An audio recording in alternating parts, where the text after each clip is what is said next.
All right. So hello and welcome back everyone to our another episode of PTP development for the UI 5 and Fiori learning. And exactly we were talking about the concept of JavaScript where we talked about the types of variables and we have got three types of variable objects, scalar, and the third one that we have are called as arrays here, arrays in JavaScript. So what is an array? So first of all, what is an array? An array in JavaScript is a data structure which is used to store multiple values in a single variable. Exactly, variable. Then data of an array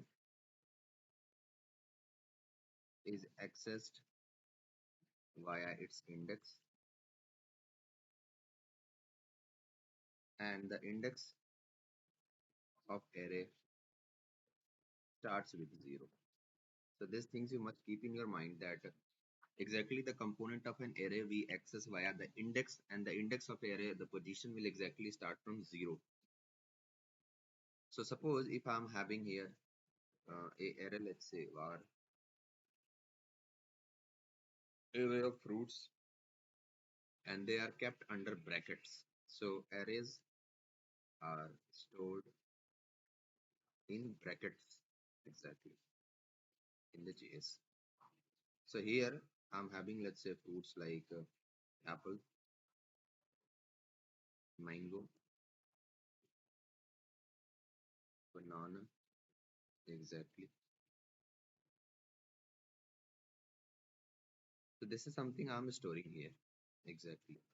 So the index will start from 0, 0, 1, and 2.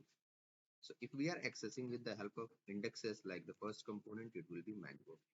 Exactly. It's going to be mango here. That's something we are going to see. So let's open the browser. I'll press F12. I'll go to the console area and let me create here. I'll say my array of roots equal to exactly. I'll give mango, apple, cherry, lychee. So four items I'm adding in this array.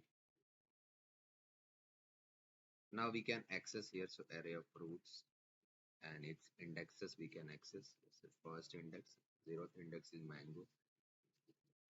Then first index, apple. Second index, you see, cherry.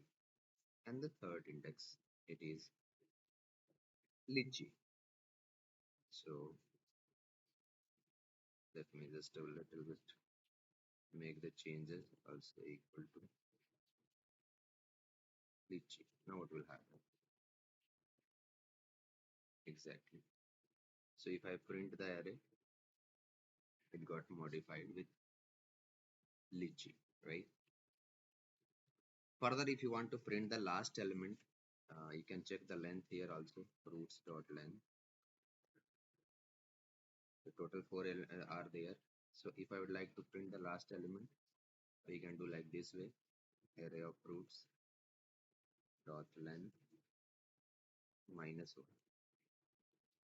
That exactly will return here. So it will be 4. 4 minus 1 equal to 3. So array of roots and its third position. So 0, 1, 2, 3. Third will be the lychee. Okay. We can add elements in an array with the help of push method. So another interesting thing, push method is used to add elements in an array.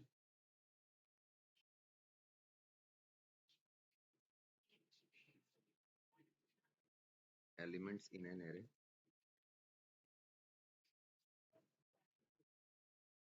and Pop method is used to remove the elements. Exactly. So here if I say array of fruits dot push, and if I'm adding here suppose guava, the total five are there. Exactly. Array of fruits dot mango, apple, cherry, lychee, guava, banana. Exactly. My bad. It should be dot push. That's the one. So six are there. So if we print here, they have been added at the last. Correct? Exactly. They have been added at the last, right? Exactly. You can check here the pop method dot pop. So from the last position, it is getting deleted. And now if you check here array of fruits, we have this array only, isn't it? Then you can insert the data at any position. Here if you'd like to do so, you can insert the data at any position. So give the position right from 0 index. So suppose I want to add this one, so 0 1 2, and you can use the function here is called a splice function. Second, I'm not deleting anything, so 0, and let's say I want to add banana. Banana I have already deleted, so I'm adding it. So now if I check my array of fruits, banana is there at the third index here, the third position here, so the second index, correct? Isn't it? Right? Exactly. If you want to delete at a particular index, you can use the same splice function,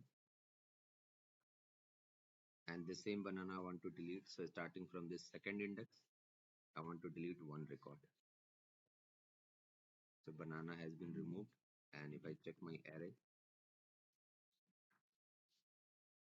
exactly, you see, array of fruits is equal to mango, apple, cherry, lychee, and guava. Exactly. That's something we have, right? That's something we have here. So that's what we talked about here in this episode, the introduction to arrays concept in the JavaScript. Arrays are mainly used to store the data of similar types. Exactly. Generally they are used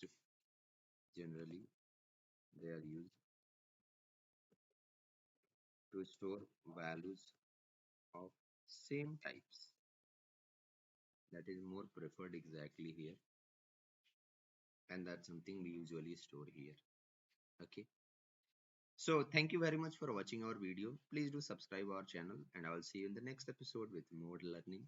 So till then, keep learning. Bye bye.